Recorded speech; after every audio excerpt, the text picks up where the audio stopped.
Professor Robert Patman. He is a Professor of International Relations at the University of Otago in Dunedin, and he joins us on the program now from Lake Hawea in central Otago, a beautiful part of Aotearoa. Robert, kia ora, thank you so much for your time today.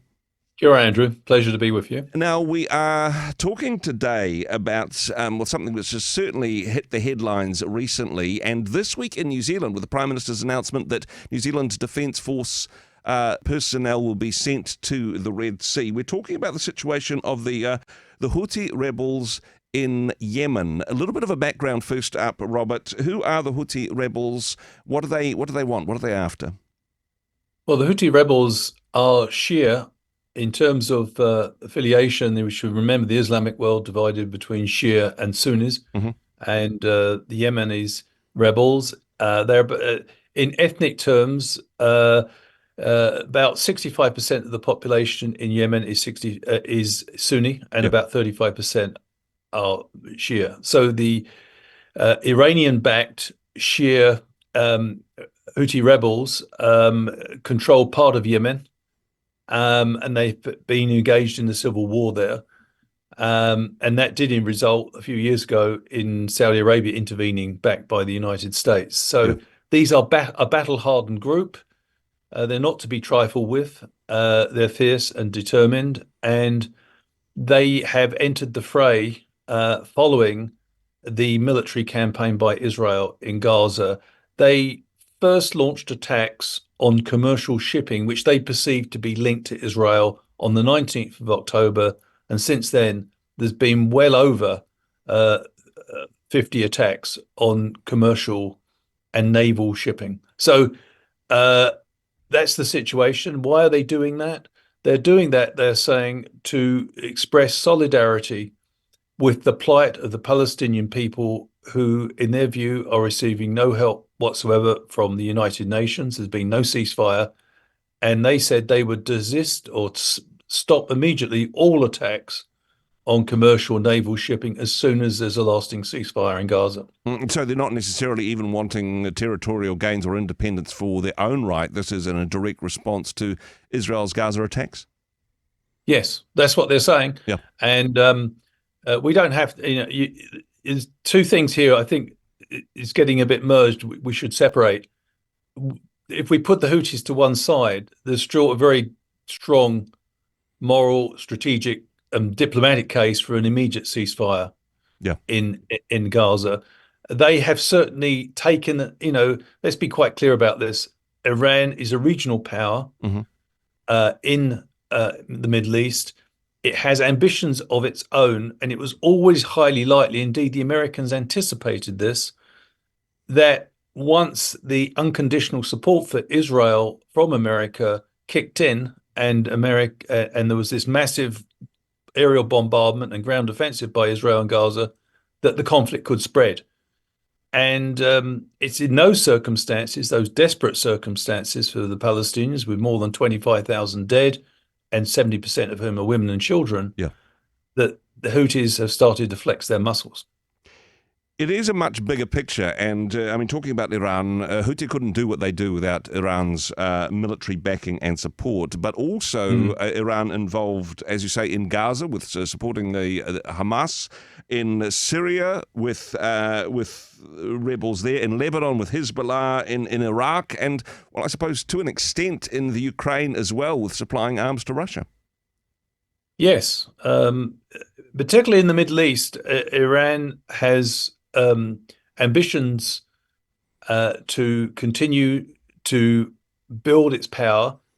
One of the things that's really helped Iran in recent history was the US invasion of Iraq in 2003, March 2003. Why do I say that? Because Iraq, under Saddam Hussein, which was an authoritarian regime, of course, was a bit of a traditional counterweight to Iranian influence in the Middle East. Once that counterweight was removed, and there was a period of uncertainty and instability in Iraq following the US invasion and then occupation and then insurgency, that led Iran to become much more active and take advantage of that in the Middle East. And as you quite rightly say, it's got its fingers in many pies now.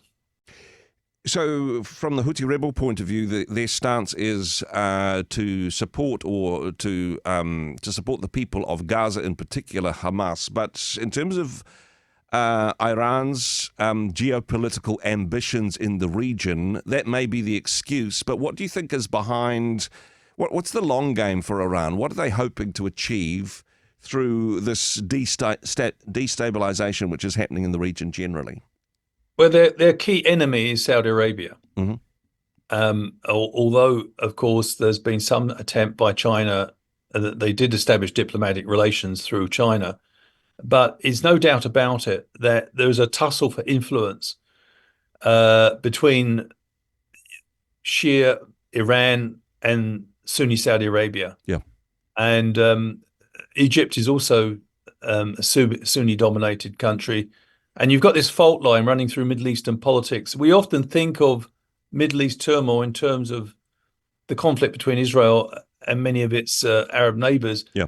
In fact, that's only part of the conflict and turmoil of the Middle East. There are conflicts between Iran and a number of Arab states. Iran is not considered to be an Arab state. It is a Persia originally. So, yeah, there are some long run, but I think to answer your question concisely, Iran probably wants to carve out a position of near dominance in that region. Yeah.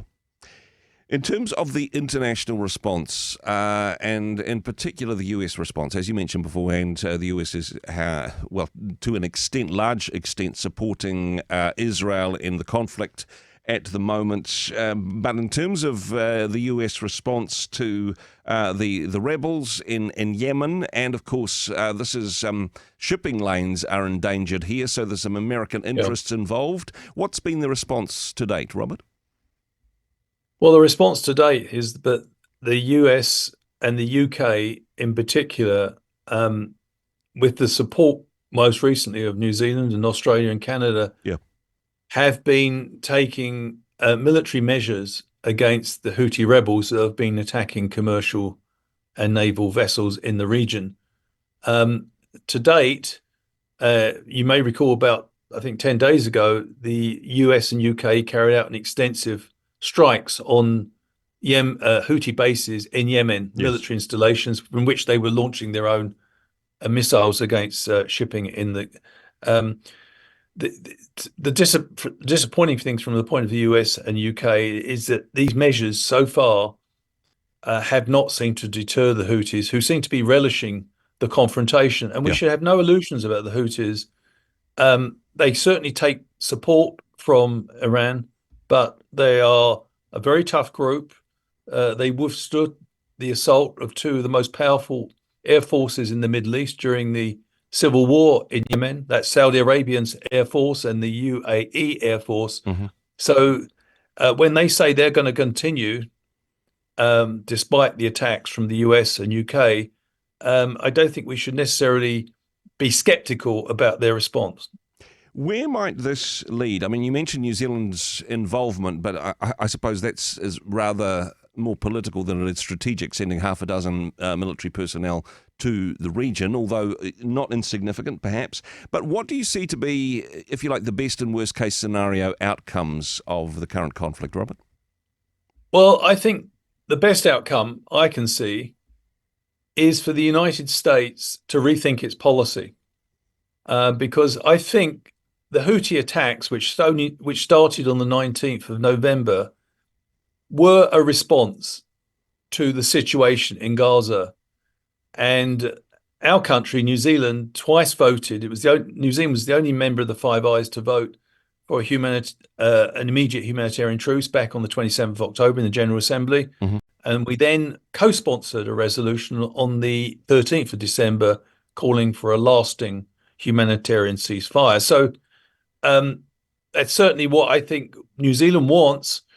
The continuation of the conflict within Gaza is almost certainly going to provoke feelings of outrage because of the disproportionate toll it's having on innocent people in Gaza, people who had nothing to do with Hamas's attack on the 7th. I mean, after all, Andrew, more than 10,000 Palestinian children have been killed. Yeah. And it's very difficult to make the case they were active members of Hamas. Yeah.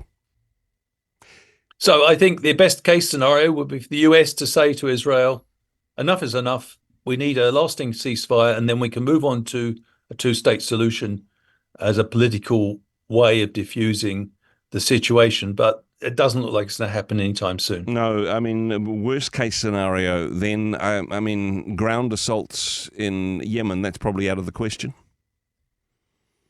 I don't know. I mean, I hope it doesn't escalate to that point, because I think at that point, all of the countries which are concerned about halting the Houthi attacks, the ones who've signed up to this